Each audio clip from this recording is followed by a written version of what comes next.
Estamos chegando com a bandeirada final para os Bumbundia. Nós vamos além das calotas na cara para comentar como foi a série. Hoje é dia de estreia de 2 novos quadros no programa. Está imperdível. O Toco Agora começa agora. Estamos chegando com mais um Toco Agora para agitar o seu final de semana. Tudo bem, Gil, Kuroda? Boa noite, tudo bem? Boa noite, você. Boa noite. Fé no pai que o programa sai. Aí. Pelo jeito o Kuroda está procurando uma pedicure ainda. Tá difícil. Se alguém se habilitar aqui. E daqui a pouco tem estreia no Toco Agora. Nós anunciamos no fim do ano passado, mas hoje estreia 2 dos quadros novos aqui do Toco Agora. O primeiro é Profissão Perigo. O Diego Amigo vai trazer para vocês aí muitos assuntos, cenas, informações super legais aí sobre o trabalho de dublês.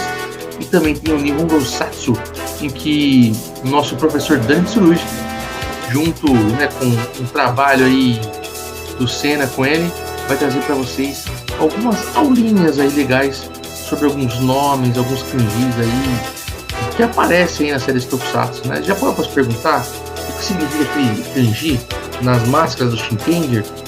É só a revista eletrônica de Tokusatsu aí semanal, tá bom? Tchau.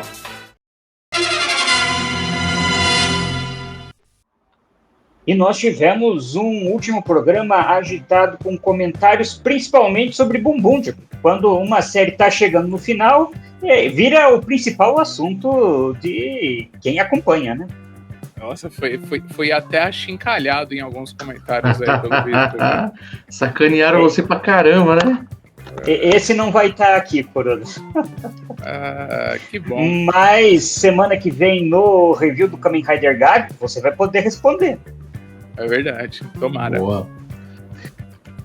Nosso primeiro comentário aqui é do Murilo Machado. Um abraço. O evento Super Action Toku BR foi incrível, sensacional.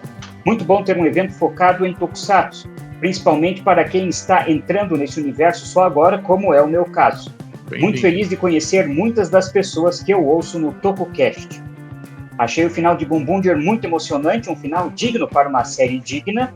Estou ansioso para ver o 4º Rider do Kamen Rider Gabi. Abraços para a galera do TokuCast. Abraço, Murilo, que é padrinho do TokuCast. Obrigado, hein, Murilo. Continue comentando aqui no Toco Agora também.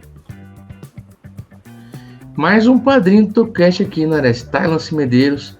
Bumbundia me surpreendeu bastante. Lembro de assistir o primeiro episódio e pensar, vai ser só feijão com arroz. Mas logo se transformou em um prato delicioso. Um curry de primeira. Mas o curry é o arroz e feijão japonês, hein? Muito bem temperado. Cada personagem tem seu momento e a trama te prende com leveza. Se você não viu, corra. É bom demais. É bom demais. Foi ótimo essa. Bom demais. Muito sensacional. O Bumbum foi bom. Cara, o Bumbum já superou as piadinhas e zoeiras com as caras de calota, cara de roda, com o Bumbum também, que no começo tinha muita piadinha de Bumbum Tantã, Bumbum Explosivo, Bumbum, né, Granada, vai Bumbum Granada. E hoje tá aí, velho, quase que uma unanimidade no fandom brasileiro de Tokusatsu. Próximo comentário é o canal da Júlia. Um beijo aí, Júlia, um beijo papai, Júlia. Kuroda, eu confesso que estava com o pé atrás com Bumbundia pelo tema de cá e pelo visual ruim. Mas, como sempre, eu assisto os 10 primeiros episódios e se a série me divertir, eu continuo. Bumbundia é tão dinâmico, legal e bombástico que chegou ao final e eu nem vi passar, exatamente. Vou sentir falta de Bumbum. Falando de visual, que lindo esse visual do Dark Gavi. Hein? A gente vai falar mais semana que vem, né? Gabi vai ficar pra semana que vem. Mas ficou interessantinho, né? Ficou parecendo aqueles caras lá do Zero One. Porque é bitter, né? É azedo, né? Se eu não me engano, né? O bitter é de amargo, né? Coisa isso. Assim, né? Uhum. Mas me lembrou, eu não manjo muito, mas pareceu aqueles 2 meninos lá do Zero One, que é mais aquela roupa... sim, do Metsubo Jinrai, né? Uhum. Ficou legal. E é isso, o Bumbum a gente vai falar hoje, daqui a pouco, sem muitos spoilers pro Gil, porque ele tá terminando já pra planejar o cast, que logo sai. Mas, cara, Então tá perto. Mas é isso, eu falei desde o começo, Bumbum. Quando eu falo a série fez o arroz com feijão, isso não é ruim, viu? Eu só até quer dizer que ela não teve grandes barrigadas, quase não achei barrigada. Aí quer dizer que ela foi sucinta, sempre falei isso, durante o ano inteiro. A série suave. Foi linear, suave, foi gostoso. Mas vamos falar mais daqui a pouco. Não vou dar tanto spoiler. Nosso último comentário é do Bebeto Alves. Abraço. Na realidade, pelo que entendi, nem todos os pets são reservatórios de gasolina. Ele está falando aqui sobre... Eu que comentei, né, que eu entendi que todos aqueles pets dos vilões seriam reservatórios de gasolina. Ele diz aqui, o pet do Mad Rex, por exemplo, era farejar as coisas. A habilidade do pet do Cannonborg era virar aquela máquina gigante coletora de gasolina. A habilidade do macaco era ser um tanque de gasolina. Quanto ao Grandes Risk, ele tem um pet, que é aquela cabeça de vaca no ombro dele.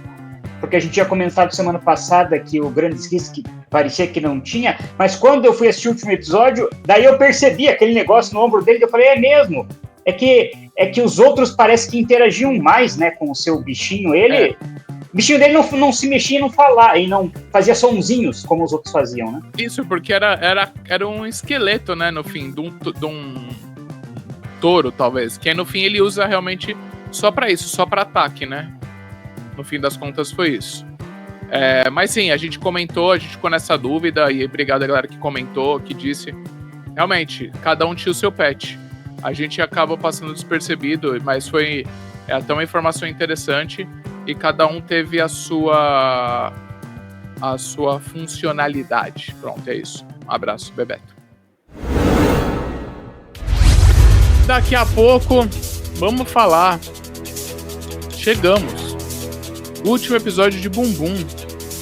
E aí, deu boom? Foi boom? Quer mais boom? Daqui a pouco. Foi bom. Daqui a pouco. Tadjahal! Bem-vindos ao Profissão Perigo, esse quadro em que falamos das coreografias e proezas das cenas de tokusatsu que tanto amamos. Eu sou Diego Ramiro e esse quadro maravilhoso do Toku Agora começa agora. No nosso primeiro episódio, no episódio de abertura, vamos começar com um tema muito importante na comunidade de dublês, que são as quedas. Amadas e odiadas, porém muito aplaudidas, elas são parte importantíssima da coreografia. Elas têm como função deixar tudo mais bonito, mais perigoso e dar a ênfase de que o nosso protagonista é realmente poderoso. Afinal de contas, é para isso que serve um dublê, para fazer os nossos protagonistas parecerem incríveis, seja substituindo eles ou sendo os capangas, que são os apanhadores oficiais. Então, cada vez que o protagonista desfere um soco e o dublê e o suit actor gira e faz todo aquele contorcionismo para parecer que o golpe é muito impactante, ele está usando algumas técnicas para valorizar aquele movimento, sejam acrobacias e também fios e polias para ajudar nesse impacto. Elas têm a função de fazer o suit actor sair voando ou girando no ar tantas vezes que seria humanamente impossível conseguir. Existem vários tipos de fios e polias, uns mais simples e outros também muito caros, que possibilitam movimentos muito mais complexos, como esses usados no filme Sakura, dirigido pelo Donnie Yen e coreografado pelo Kenji Tanigaki.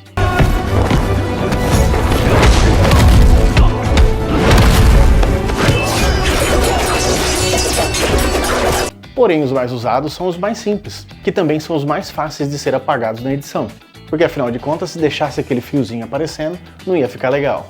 Porém, existe uma maneira ainda mais simples e mais barata de mostrar a potência nos golpes fazendo essas quedas, que são as quedas brutas, que dependem simples e puramente da habilidade do dublê. E as únicas medidas de segurança são alguns caixotes e alguns colchonetes se o suit actor tiver sorte. Existe todo um compêndio de quedas nos dicionários dos dublês. Quedas frontais, quedas traseiras, quedas laterais, quedas com um giro, quedas com 2 giros, quedas torcidas. Eu mesmo já fiz algumas delas. Eu posso afirmar para vocês que sim, elas doem.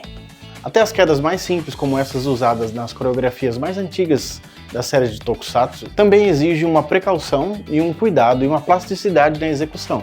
Por mais que elas sejam simples, você tem que tomar cuidado para você também poder repeti-las por dias e dias, até meses a fio, e a partir desses movimentos básicos, outras quedas vão sendo criadas também. E cada um faz a sua contribuição. Uma curiosidade é que uma queda muito usada nessas coreografias, chamada de Hong Kong Spin, foi usada pela primeira vez no Young Master, aqui no Brasil com o Jovem Mestre do Kung Fu, dirigido pelo Jack Chan em 1980. Esse giro foi criado, assim como muitas outras acrobacias e quedas a partir disso. Até hoje eu assisto filmes e me impressiono com a criatividade desses dublês e desses suit actors. Sim, as quedas têm que ser inventadas. Mas até agora não falamos das quedas que são realmente perigosas. Aquelas quedas que exigem um nível muito maior de preparo para que nada saia errado, porque se alguma coisa sair errado... Essas quedas elas enchem os olhos por conta do impacto e do perigo envolvido. Algumas delas aí eu considero quase uma declaração de suicídio. Mas todos esses dublês passam muito bem, obrigado. As quedas são a cereja do bolo, que deixam as coreografias que os nossos protagonistas interpretam ainda mais incríveis. E isso exige muito treinamento, dedicação, trabalho árduo, e esse esforço todo com certeza vale a pena quando vemos o resultado na tela. Porque a dor, ela é temporária, mas os filmes, eles duram para sempre. Eu sou o Diego Ramiro e esse foi o Profissão Perigo. E eu me despeço aqui com muita alegria, porque sei que vamos nos ver em breve, aqui no Toku Agora. Zaijian!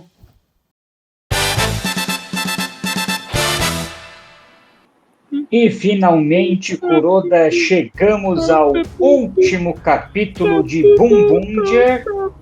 Para mim, a série poderia ter ido até 50, como algumas já foram, né? Mas foi bom. Gostei do que eu vi nesse final, né? Ai, não vai ter mais dancinha, Nancy. Talvez eu volte com a dancinha pra falar do cast, que agora vai ser só aqui, ó. Palminha. Primeira série que eu vou acompanhar aqui neste programa, que vai ser o Henshin com dancinha. Não sei se eu tô preparado pra isso. Tenham paciência comigo, porque, puta, dancinha pra mim é difícil. Mas é isso, acabou Bumbum. Bumbum foi bom demais. Foi bom demais. Foi bom demais. E a gente já começa o episódio com a luta com o Grandes Risk, que é rápida e eu achei que poderia ter sido melhor, foi rápido demais, mas também tinha que levar em consideração, é o último capítulo, ainda tinha que enfrentar o vilão final e ainda tem que ter sempre metade do episódio para resolver o que os outros personagens vão fazer da vida. Então não tinha tempo mesmo, por mais que eu achasse que merecia um episódio pro fim do Grandes Risk, né? A gente poderia ter tido a luta no episódio anterior dele, né? Podia ter aumentado a luta, ter feito lá, começado naquele salão de festa em CG e aí ido pra ter treta lá no parque, né? Acho que teria sido legal a luta do Grand X, que acho que teria sido bem legal. Foi com o Chachiro finalizando ele, isso foi legal também. Mas também a última luta com o Michael Jackson também foi legal do jeito que foi, né? Do Grand X que podia ter sido um pouco mais trabalhada. O Big Boss também teve uma boa luta, poderia ser maior, né? Porque, como você falou, se tivessem colocado o Grandes Risk no episódio anterior, por exemplo, a partir do intervalo do episódio anterior, da metade para o final, fosse todo com o Grandes Risk, para ele morrer no finalzinho. Daí começa esse episódio com o Big Boss pegando toda aquela gasoline para daí enfrentar os Boom Boomger, também teria tido uma luta maior para ele. Mas ainda assim, eu acho que foi bom. Foi boa a ideia de que o último ato do Grandes Risk foi recuperar as forças da pessoa para quem ele devotou a vida, depois de ter sido resgatado. E, inclusive, o Big Boss faz o discurso típico de qualquer vilão, no começo e no final, né? Eu gosto quando ele diz no final que mesmo vocês tendo me vencido, a Terra está animada e feliz agora com essa virada, mas assim que acabar tudo isso daqui, vai voltar o sofrimento, a dor, a guerra, a desgraça, e ele tá certo, né? Ele deu tempo dele pegar o cajado, ficar forte, gritar E aí, uma coisa que eu achei interessante, que eu acho, pela história, se a gente soubesse antes, teria sido legal também, que foi o plot Monstros S.A., que se o choro, o grito, o desespero, a dor, era o que dava a gasolina, o combustível para os vilões, é óbvio, é claro que a felicidade, o amor, o sorriso, né, a esperança ia ser o combustível para os heróis. Talvez isso só foi mostrado graças ao colar da menina lá, então só por isso que foi feito no final. Mas eu acho também que era isso, né? Foi graças a esse colar que tava lá no Bundorio, e aí ele volta, e aí participa dessa luta, desse golpe final. Mas foi isso, né? Ter o povo ali clamando e gritando aquilo, acho que então foi legal pensar desta forma, né? Que então era isso. Graças a esse colar e tudo que aconteceu com a volta do Bundorio, eles conseguiram ficar mais fortes para derrotar Michael Jackson. A única coisa, né, que eu fiquei na dúvida, que eu não me lembro na hora e nem pesquisei, mas no fim, a gente não teve o robô em nada nos últimos episódios. Não, nos últimos episódios não teve batalha de robô mesmo. Ficou tudo na equipe de CG para fazer o trailer de Godzilla, porque... Mas geralmente também era comum, né? Uma luta de robô, sim. A gente robô. teve, por exemplo, ano passado em King Ghidorah, uma grande batalha de robô no final, né? Que cada King Ghidorah lembra acompanhado de outros habitantes da sua nação, né? Do seu reino e tudo mais. E dessa vez, o último robô a aparecer nem foi o Bundorio, porque ele já estava morto. É que também teve esse detalhe, né? O Bundorio morreu e só voltou agora no último capítulo. Não tinha como usar os Bunbundian, usar o robô com o Bundorio, e os carros também estavam presos lá pela ISA. A última luta foi com o Byung-gi, né? Derrotando os Bundark lá, os robôs Boom do mal. Agora, o nosso programa, geralmente, ele acontece no fim da noite da sexta-feira. Júlia, tampa os ouvidos, por favor, agora que o titio vai falar um palavrão, tá bom? Ele vai ser necessário, e eu sei que eu evito muito palavrão neste programa, tá? Vamos lá. Mas que a menina aparecer e fazer a pose com o transformador só pra apertar e vir um vídeo, né? A gente rezando ali, falando agora, vai se transformar, vai vir, chegou lá o Pandinha branca, e não, apertou pra exibir um vídeo, foi uma falta de sacanagem. A Toei fez todo o auê pra não entregar nada, né, pra nos dar falsas esperanças.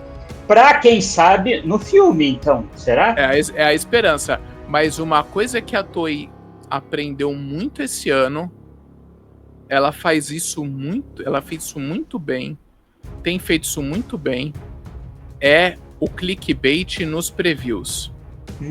Se a gente fosse ver Bunbundia pelo olhar dos previews, era outra série. Porque não foi a primeira vez que ele deu uma falsa esperança de alguma coisa, de que... E não tô reclamando não, mas do geral, né, desse negócio do preview, faz parte do game, né? Ele dá um preview que chama atenção pra você ficar ansioso pro próximo episódio. Mas ela fez certinho a pose assim pra frente. E como você previu, Kuroda, na semana passada, ela virou a presidente da ISA, né? E como você também previu, teve a famosa transformação com roll call com ele sem capacete. Sim. E é muito bonito, né? E aliás, inclusive, Kuroda, depois, no final da série, acompanhando as redes sociais, a reportagem que a Toei sempre põe em bastidores no próprio site dela, a última cena que os atores gravaram foi a cena do roll call. Tem lá as fotos deles no estúdio com o fundo verde, tanto que depois que eles gravam esse roll call, eles recebem as flores que você recebe lá no Japão quando você encerra a tua última cena E alguns do elenco choram e tudo. É o trabalho que lança a carreira de muitos atores, né? Você está 1 ano com essa equipe, e não é só na gravação, fazendo show, percorrendo o Japão. Então, é um trabalho intenso quando você faz uma série de tokusatsu como Kamen Rider, Ultraman e Super Sentai, né? Então, e a Toei já faz de propósito, né? Deixa para uma cena especial ser a última a ser gravada, né? E a última que eles gravaram foi o Roll Call. A gente talvez comente isso daqui a pouco de novo, mas só para não perder esse gancho, mas eu espero muito que todos eles consigam ter algum destaque em séries. Todos foram muito bem. Se eu tivesse que falar que eu senti que talvez apareça menos coisa, eu posso estar muito enganado, é o Orange. Porque ele é bonito, ele é charmoso, aquele cabelinho encaracolado que fizeram nele e tal. Eu sinto alguma coisa de que talvez seja um menos explorado no futuro. Acho. Pelo jeito, por interpretar tal, não sei, alguma coisa nesse menino. O próprio Taya, eu espero que vire logo alguma coisa. Mas o Boom Black, o jeito, o sorriso, a Boom Pink, o Boom Violet, que ele também tem uma cara que vai fazer papel de cafajeste, que ele tem uma cara de cafajeste, né? Fazer dorama sendo cafajeste, né? Sendo o triângulo amoroso, né? Ele é o antagonista, né? Ele é essa coisa, né? Ele tinha essa cara. Muito legal como acabou. Os 3 patetas no fim, não aconteceu o que a gente queria, que eu queria que eles ficassem na Terra, né? Mas pegaram um caminhãozinho, né, deles e seguiram viagem. E a gente teve a prisão dos terráqueos, vamos chamar assim, que se aliaram aos Rashilian, né? Era o que tinha que acontecer. E o único detalhe que para mim ficou meio estranho foi naquela conversa do Taya com o mentor dele no presídio, já? Sim. Que perguntou para ele se o tempo inteiro ele estava fingindo e tudo mais. Ele falou, não, foi quando os Rashilian chegaram na Terra que a ganância me pegou, né? Isso que para mim foi menos convincente, porque a pessoa precisa dar umas pistazinhas, assim, eu não sei, assim, do nada ele viu, eu acho que precisava ter um pontinho a mais ali para essa virada, para ele ter se aliado aos Rashilian. Só não foi bem explorado, né, no fim, porque era um cara com dinheiro, chegou para ele a proposta, ele acabou topando e fez esse jogo duplo, né? Mas sim, a prisão deles, no fim, podiam ter explicado um pouco melhor também, foi muito rápido. A assistente lá, que era espiã, aparentemente, sim, no fim, ela estava ajudando o diretor, mas no fim ela era uma informante, né? Ela estava colhendo informações, talvez ela que plantou a câmera que gravou o vídeo lá, que foi exibido para todo mundo, né? Isso. E aí ela... Só que podiam ter feito essa cena já na sequência da hora que o cara é preso. Porque saiu os 2 presos. Ela saiu presa também, né? Dá a impressão que, tipo, depois é que esclareceram, não, você estava nos ajudando? Então vamos te libertar. Eles podiam já ter feito pro cara ficar mais puto. Depois daquela frase toda dele... Isso. Né, daquela frase que ele dá toda essa lição de moral, virar e falar, ela falar, né, pode soltar ela. Ele, mas por quê? E aí contar tudo pra ele e ele saber que ele foi traído também por quem tava do lado dele. Eu acho que teria sido mais legal. Como o Gabrielzinho falou que eu, não é que eu menosprezo, né, que eu sou muito emocionado. Você é muito apressado, Então, eu tenho que esperar as coisas acontecerem, né? Mas como é o último episódio, então agora eu posso falar nesse caso, né? Com Gavi não, Gavi eu tenho que deixar acontecer naturalmente. Mas Boom Boom foi uma série excelente, realmente valeu a pena. E não acabou, a gente vai continuar falando de Bumbundia ainda. E é isso mesmo, a parada é rapidinha e a gente já vai voltar para falar de Bumbundia como um todo. Será que valeu a pena assistir a série? Valeu a pena, é claro. E eu vou finalmente poder falar mal daqueles choramingões que ficaram falando do visual, né? Fique ligado, é rapidinho e a gente já volta a falar de Bumbundia. É isso aí, Nerese. Ainda não é o próximo TokuCast, mas é um novo quadro que se estreia hoje, né? Nihongo com Tokusatsu, né? Mostrar aí as curiosidades dos nomes, tá? E nada melhor que explicar o que significa o nome civil de cada um dos Changeman, né? Changeman 40 anos. Sim, vou falar isso toda vez. E muitas séries colocam aí um valor especial em nome de seus personagens, tá? Traremos mais exemplos aí nos próximos programas, nos próximos quadros. E aqui, né, hoje nós vamos falar de Changeman, tá? Um nome que tem ligação com os animais mitológicos, aqueles animais lendários que cada membro representa e também com suas personalidades. Confere aí. E vamos começar por ela, a mais brava do time, né? Tsubasa Mai. Tsubasa significa asa ou asas, e Mai pode ser traduzido como roupão de linho, uma peça de roupa sofisticada, unissex, feita para ser usada nos mais diversos momentos do seu dia a dia. Pela manhã, ao acordar ou ao sair do banho, ou para relaxar em casa. Próximo, Nagisa Sayaka. Nagisa significa praia ou costa da praia. E Sayaka, apesar de ser escrito em hiragana e não kanji, pode significar claro, fresco ou brilhante, provavelmente remetendo ao cenário de praia com um dia fresco e refrescante. Vamos para o próximo. Ozora Yuma.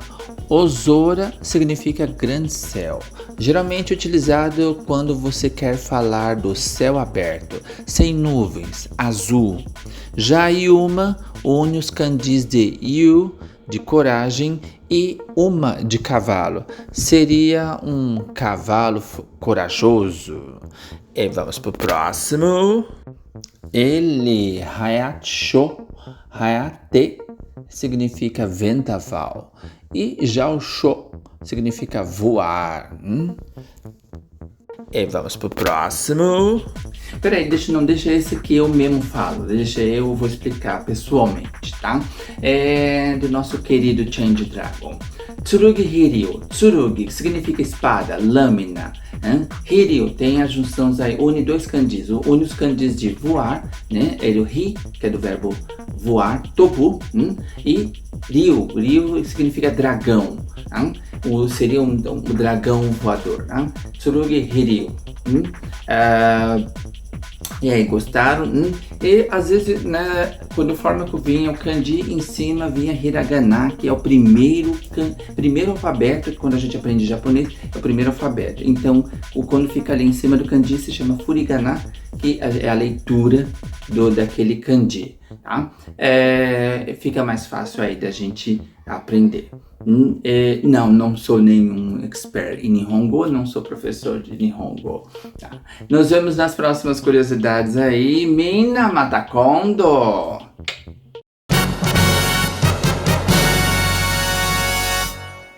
Como nós fizemos já nos últimos 2 anos, Kuroda, no final de Dom Brothers e no final de King Oger, vamos fazer agora aqui no final de Bumbundia também uma avaliação geral de toda a série, personagem por personagem. Mas a gente já pode começar respondendo essa pergunta, se Bakuage Sentai Bumbundia foi uma série que valeu a pena?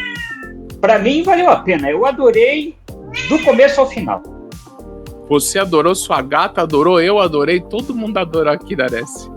Foi bom.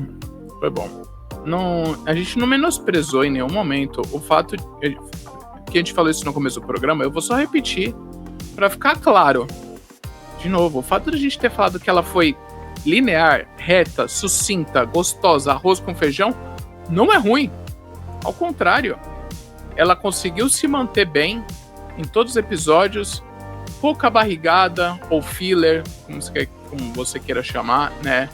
Te prendia, as resoluções, as brigas, as batalhas, os monstros, os vilões. Muito legal você se apaixonar pelos vilões e torcer por eles e eles ajudarem no final, né? Alguns vilões. Os atores serem carismáticos, as músicas divertidas, o tema, a história. E aí no fim de tudo você lembra, puta, que o capacete era com cara de calota. O capacete é interessante porque quando eu comentei nas redes sociais sobre o último capítulo, muitas pessoas falaram, eu também curti muito, nossa, eu adorei Boom-Boomger, e daí veio um que falou assim, pra mim não deu não, quando eu vejo essas séries, eu lembro de quando eu era criança, e como criança, se eu achava algo feio, eu não dava bola, por isso eu nem assisti Boom-Boomger. Eu fiquei pensando assim, bom, não é mais uma criança hoje em dia, né? E aquela velha história de julgar um livro pela capa. Olha, eu mesmo quando criança gostei fui fisgado por histórias de coisas que eram bem... Kuroda, na minha época de criança, a gente gostava de assistir He-Man. He-Man, pelo amor de Deus, é uma série quase inanimada. O desenho é porco e mal produzido. Mas era divertido para as crianças. Então, essa história do visual de calote com Boom-Boomger, eu acho um exagero. Eu não acho bonito, mas eu acho um exagero no sentido de que, não vou ver a série por causa disso. A série é muito boa, como você falou, teve pouquíssimos pontos, não acho nem negativos, pouquíssimos pontos medianos, porque a maioria é de bons pontos, a série vale a pena e, principalmente, diverte, que é o mais importante, né? Eles usaram de recursos novos. O fato da armadura, né? A armadura deles no fim ser uma jaqueta de corrida, e aí os patchzinhos, eles apertavam os patches e vinha o poder dos carros. Foram sacadas diferentes. Muito legal, muito legal. Comentário 2025, comentário raso de não gostei da... Eu tô sacaneando o Godzilla pela dancinha, mas eu não vou deixar de assistir, de acompanhar, só se for Kamen Rider Gochard. Aí eu até aceito quem desistiu. Porque teve Vamos ver gente... então agora personagem por personagem de Boom-Boomger? Tá, aí. Bom, vamos falar do protagonista, né, de Boom-Boomger, então, o Taya Hando, o Boom Red, e que eu acho que ele teve um bom desenvolvimento ao longo da série, né? Lembra que a gente percebeu desde o começo que ele tinha uma ligação maior com o Blue, e depois a gente foi entendendo de onde que veio essa ligação, e principalmente agora no final, a grande ligação que ele tinha com o Bundorio, né? E a promessa com o Bundorio de participar do Grand Prix, né? Sim, sim. E contou um pouco da história, dessa coisa dele querer ajudar. Teve o episódio que ele ouviu acho que uma criança apanhando, se eu não me lembro, né? Então, ele tinha essa coisa da justiça. Foi um bom personagem, acho que foi um bom vermelho. Um bom vermelho dessa nova geração, assim. Tem vermelhos que eles abusam muito do vermelho ser mais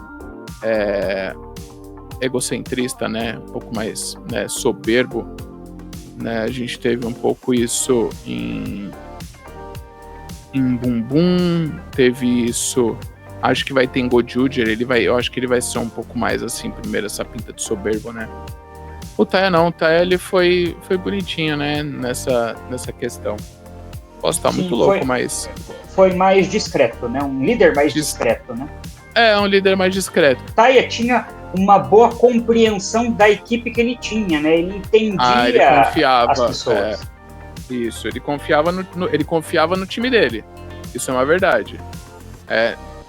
Ele foi um vermelho que não era ele que precisava resolver tudo sempre. Sim. Ele podia falar, vai lá você. Isso é verdade. E, aliás, como você falou, uma das pessoas que ele mais confiava, que era o Boom Blue aqui, né? O Ishiro, que nós descobrimos que era um espião, por isso ele tinha daí essa grande capacidade de conseguir informações, de investigar. E sabe o que me lembrou? O estilo dele, porque ele era sério, não falava muito, não demonstrava muito emoção, era reservado também. Ele me mostrou o estilo, eu vou voltar para Go Ranger, do All Ranger, porque principalmente agora no final da série, que ele ficou afastado por causa do plano deles para derrotar o Big Boss, né? Mas o All Ranger era o que menos estava junto com a equipe lá em Go Ranger. Verdade. E ele era o que menos estava junto com a equipe ao longo da série inteira, porque ele estava sempre meio que agindo nos bastidores, né? É engraçado que apareceu o Gokai Blue, ele tem também um quê de Gokai Blue. Gokai Blue também, que era mais reservado, na dele, um azul diferente. Não era um Saru Brother que é o esquecido no churrasco, não é isso. Mas é isso, ele agia por fora, né, por baixo dos panos, vamos dizer assim, né. Foi um bom segundo em comando, assim, o azul, sim, a história dele e tal. Não é falado tanto, se eu não tô louco, coisas... os pais eram espiões também, mas, mas é só isso que a gente sabe, né? Não tem tanta coisa de background dele. E na continuação aqui da equipe, nós temos a Boom Pink, né? A Mira Shifto, que de forma interessante apareceu na série com vestido de casamento e terminou a série com vestido de casamento também, né?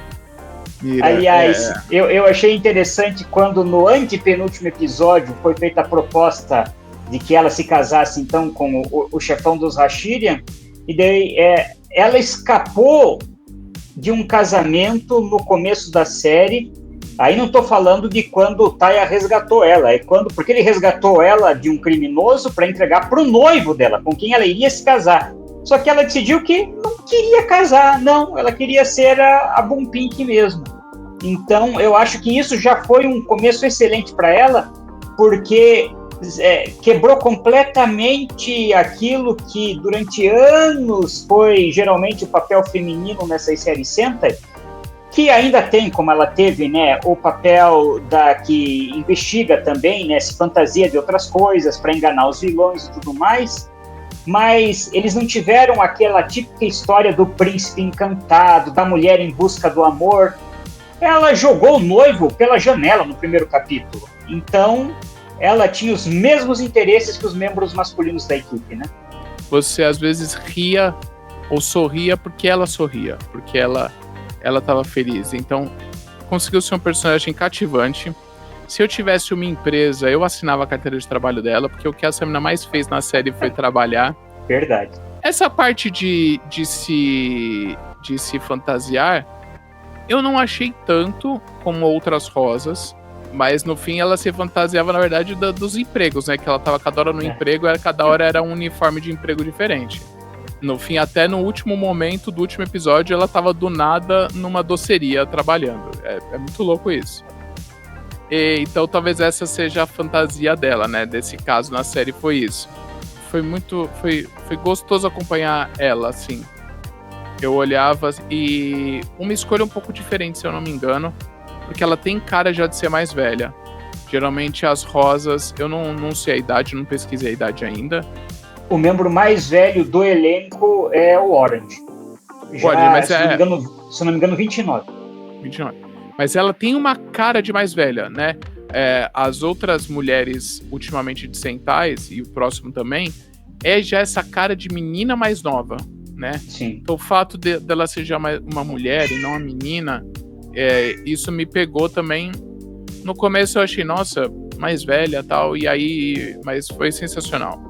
E a gente também teve aqui, para uma boa surpresa também, é interessante porque na série colocam ele como mais sensato, colocam ele no sentido, eu digo, da opinião das crianças, né? Naquele episódio, nossa, o Black é tão assim, mas é o personagem que mais mudou e evoluiu ao longo da série, né? O Boom Black, que é o Joe Axe. Então, porque ele era muito ingênuo e às vezes meio bobo lá no início da série, né? E ele foi crescendo ao longo da história inteira, tanto que ele fez aquele discurso no penúltimo episódio para o pessoal da ISA, e teve momentos que ele foi o protagonista da história agora no final, né? Sim. Arrisco a dizer que acho que é o meu favorito dessa série. Desde o começo eu gostei também do ator, da atuação, do jeito, dessa coisa mais boba que ele tinha, ingênuo. Gostei bastante desse menino. Espero ver ele também em outras séries. Também dele não teve tanto background de passado. O pai dele era policial, né? Mas pouquíssima coisa, né? Também, né?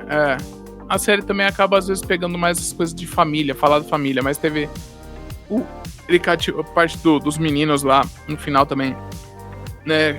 Foi isso, cativou, indo lá lutar, ajudar os Três Patetas. E para completar o quinteto principal, daí nós temos o Boom Orange, né? O Genba, e que daí, no decorrer da série, a gente descobre que ele não é da Terra, é o alienígena, tá ali também o visual dele como alienígena, e que ele precisava de um doce, né, do pirulito, para manter a forma dele humana, e que no começo da Terra era o cara que providenciava as coisas pro Taya, né? Isso, ele era ele não era um entregador, era o facilitador. Isso, era o despachante do Taya. Tipo isso. Também, espero que venham coisas legais. E o personagem é muito legal. A série esqueceu nos últimos, esqueceu um pouco do pirulito, mas é porque também aí foi só cena de ação, aí não dava tanto tempo. Eu fiquei pensando, quando acabou a série, né, que o filme vai mostrar eles indo lá encontrar, né, o trailer é já o trailer com King Oger, mas indo encontrar a menina do colar, mas eu muito que faria, sei lá, uns 5, 10 minutos eles indo primeiro tentar salvar o pai dele, porque eles falam isso no final do episódio, né, duas coisas que tem quer dizer, de várias coisas que precisa fazer, era tentar ganhar o Grand Prix, devolver o colar, salvar o pai dele. E a gente teve o arco dele, que ele se afastou da equipe para vingar o que aconteceu no planeta dele. Sim. E depois retorna para a equipe. Aliás, aí é que começou a história de que quando o personagem não está na equipe, ele é retirado da abertura da série. O que veio acontecer depois também com o Blue e com o Taya. No penúltimo episódio, o Taya não estava na abertura. Isso, foi uma outra sacada também legal, né, da série fazer isso. Sim. E daí, como membro extra, nós temos o Boom Violet, que veio do espaço, mas é terrestre também. Ele foi levado para o espaço quando era criança, o Sakto, né? E também é um personagem muito legal também, né? E ele chegou no começo com uma cara meio de anti-herói, assim, não é vilão, né? Mas anti-herói. Mas entrou no tradicional, inclusive a gente vê no final, quando ele fala pro Taya, põe até a mão no ombro do Taya e diz assim, não, vão tranquilos, fazer lá o BBG, que eu vou cuidar aqui da Terra para vocês. Então ele estabeleceu uma boa relação com os outros Boom Boonger, né? Até ele teve uma história de background legal lá do melhor amigo dele, que ele pega a carta, né, e depois se encontra, ele apresenta a família dele pro Sakto. Então foi um bom sexto membro. Teve as interações dele com os outros participantes da série, ele sendo o robô que misturava com o Vin Diesel. A roupa também é diferente, assim, legal, né? Mecânico e tal. E falando dos robôs, como você disse, Kuroda, não dá para deixar de destacar fundamentais na série, né? O Bundurio e o Byundi. E eu gostei, eles tiveram, comparado com vários outros centers que tinham um robozinho de apoio, O Bundorio não é um robozinho de apoio, não. É um dos personagens ali constantes na série, principais, até porque ele ficava gigante para ser o robô dos Boom-Boomger, né? Assim como depois o Byung-Gi também, né? Para ser o robô do Boom Violet. Eles podem ser um sétimo e oitavo membro, né? Praticamente. Tiveram histórias até deles. Do Byung-Gi eu não teve tanto, mas o Bundorio teve. Sim. Ele querendo ir atrás ver o show da idol dele. Essa coisa do Kare. A revelação que ele foi o braço direito na criação de do muitas Michael Jackson, do sim. vilão, né? E aí não tem como não falar da Rika Matsumoto, que foi a dubladora do Bundorio, que era a dubladora do Ash do Pokémon, que participa de um episódio de Boom Boom. Que foi a dubladora do Arthur G3 de Fiveman lá em 1990, o robozinho tempo que ajudava os Fiveman, né? Foram personagens interessantes que tiveram até entre eles uma história, uma treta, uma briga, uma rusga que eles se resolveram. E os nossos vilões, né, estão aí, os Rashin não estão todos aí, tá o boss e o vilão final, e os Três Patetas, que acho que foram as grandes estrelas dos vilões, os que mais tiveram tempo de tela e nos conduziram, e que gostei muito deles o tempo inteiro, e Kuroda, eles me lembraram, eu acho que eu não comentei dos nossos reviews, mas eles me lembraram o trio de vilões que são os Três Idiotas, né? O Sambaka lá de Dairanger, o cara que é o motoqueiro, a menina que é o telefone e o outro que é a lápide.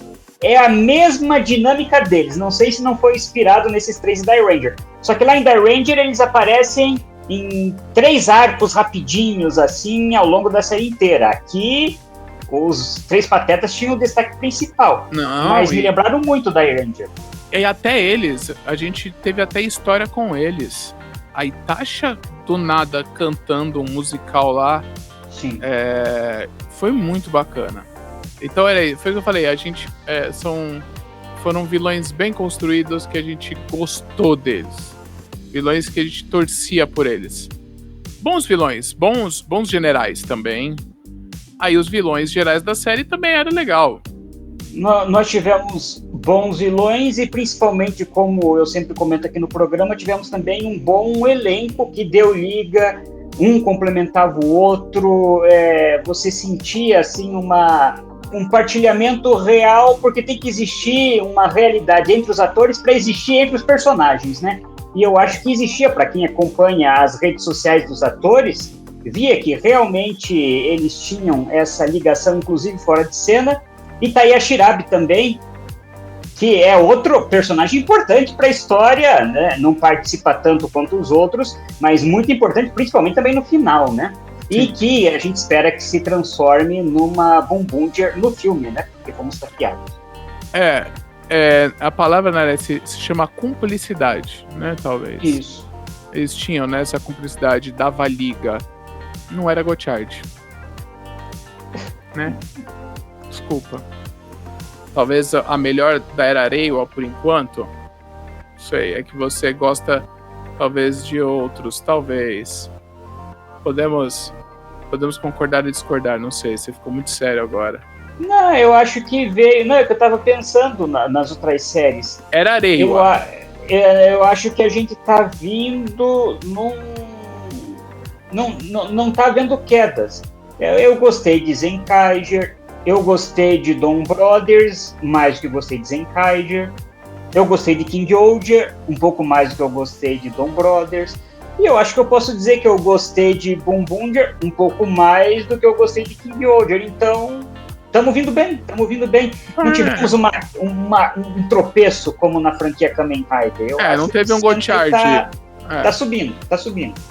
Vou começar a usar a régua do Gotchard, sim. Eu vou até procurar. Você que mora no Japão, deve estar agora barato, deve estar valendo pouco. Se achar uns produtos de escola de Gotchard, se encontrar a régua, eu preciso. Vai ser uma meta agora. Você vai usar a régua do Gotchard? A régua do Gotchard. Olha, a série não foi um Gotchard, então isso é bom. É isso, entendeu? Eu vou fazer a régua. Aguarde as próximas semanas. Vamos usar, vai ser minha medição agora, vai ser essa régua. Mas, gente, é isso. A gente precisa seguir com o programa. Foi bom. Bumbum foi bom. Eles passaram acelerados, assim. Foram 48 voltas e bombásticas. Chegaram na bandeirada final. Valeu a pena. Seguimos, então, com o programa com as notícias da semana no CTJ News. E grudadinho, o Dani traz pra gente o que temos no TokuCast de amanhã. E o Gil também tá de volta. Direto da Central Tokusatsu de Jornalismo.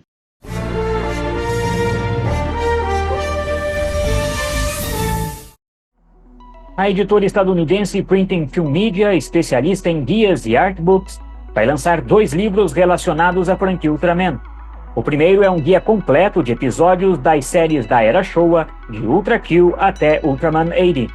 O segundo é um artbook que celebra os 50 anos do primeiro Ultraman.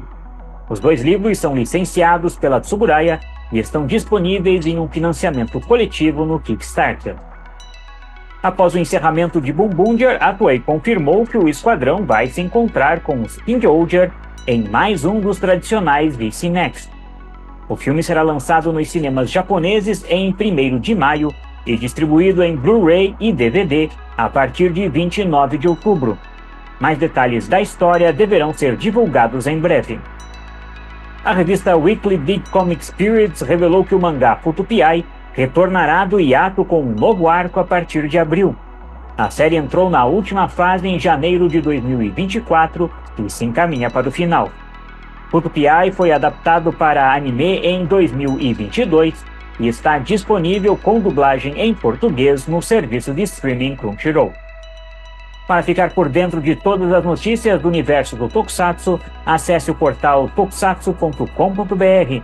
E também não perca o Toku Agora, toda sexta-feira, às 8 da noite. Adriano Nares, da Central Tokusatsu de Jornalismo, para o CTJ News.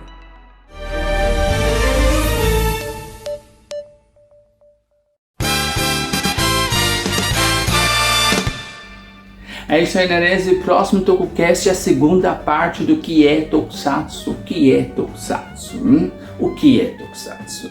É a segunda parte que nós vamos ouvir, né? Se você é padrinho do TokuCast, já saiu hoje pela manhã. E se você não é, só amanhã de manhã estará disponível nas nossas plataformas.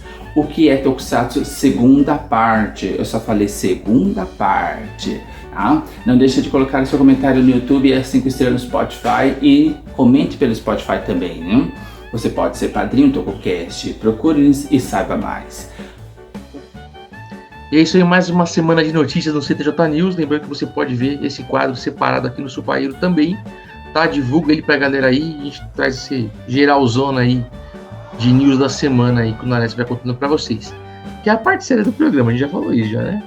E o próximo TokuCast, como vocês viram aí, o Dani agarrado aí na sequência, contando pra vocês, que é a parte 2 aí do nosso grande TokuCast aí, dividido em 3 partes, falando pra vocês o que é Tokusatsu. No primeiro, como nós já contamos aqui, se você ouviu o TokuCast, melhor ainda, a gente falou lá do final do século XX, no final do século XIX, perdão, começo do 20 até os anos 50, e no TokuCast 251, que é o que é Tokusatsu parte 2, nós vamos navegar lá para os anos 60, 70 e 80, né, cara? Vamos dizer assim que talvez a era de ouro do Tokusatsu, assim, né? E aí depois a gente volta para mais um, que é a parte 3, para fechar de 90 até hoje. Então, vocês que são agarrados na nostalgia, talvez a parte 2 seja que vocês vão se divertir um pouco mais aí. Mais arte exclusiva aí também, feito pro cast aí pelo Rodolfo Catarcione. Nesse cast sai o sai o tiozão que fez a primeira, e entra o Rock Silva. Rock Silva é conhecido aí já por criar conteúdo, ele faz a voz do Seiya, faz a voz do Gastald, cara. Tem um talento vocal fantástico aí, que é nosso amigo aí. Ele que faz a narração desse cast, então tá bem legal. Nós esperamos que vocês gostem desse aqui, como gostaram do primeiro, ou se começarem por esse daqui, vão lá ouvir o outro também, né? Tanto que a partir desse cast nós vamos falar só das produções que nós já cobrimos, né, Nares? Hoje aqui no Toku Agora, por exemplo, né? Então tá bem maneiro. De novo, assim, tá muito bom. É um bate-papo / documentário / aula de história. Tem muita opinião pessoal, mas tem muita informação, né, muito fato venéreo, como diria meu amigo Paulinho Gogó, e vai virar livro, não se esqueçam disso aí, né? Vamos jogar isso aí no papel também. Boa. Muito bem, então, antes de terminar o programa, o tokusatsu.com.br tem um compromisso aí, Kuroda? Nossa, agenda cheia, que é isso. Amanhã, entre 2h30 e 3 horas, se eu não me engano, eu e o Gil vamos estar ao vivo, até onde eu saiba, no AkibaCast, que é o podcast lá da Akiba Station, que é uma das maiores lojas da Liberdade. Eles montaram uma loja ali na Liberdade, um pouco mais para baixo, que tem um estúdio de podcast, onde vários amigos nossos têm casts lá. Eu já participei de alguns lá. Já participei do Akiba, falando sobre Anime Friends, mas amanhã, se tudo der certo, nesse horário, entre 2h30 e 3 horas, a gente vai estar no AkibaCast. Muito bom, contamos com vocês lá com a gente, cara. Vamos dar uma comentar, aí, interagir. Fazer a galera da Akiba perceber que existe vida inteligente no fã de Tokusatsu. Por favor, hein? Não façam a gente passar vergonha, compareçam. Muito bem. Com isso, então, nós vamos chegando ao final de mais um Toku Agora. Semana que vem tem mais estreia. Hoje tivemos 2 quadros, semana que vem tem mais 2 quadros estreando. Não deixe de comentar aqui o que você achou das estreias de hoje. Acompanhe as estreias da próxima semana. E encerramos, como sempre, agradecendo a sua audiência e a sua companhia. E nos vemos na próxima sexta-feira. Até lá! Queremos ter comerciais também, anuncia aqui. Valeu, boa noite.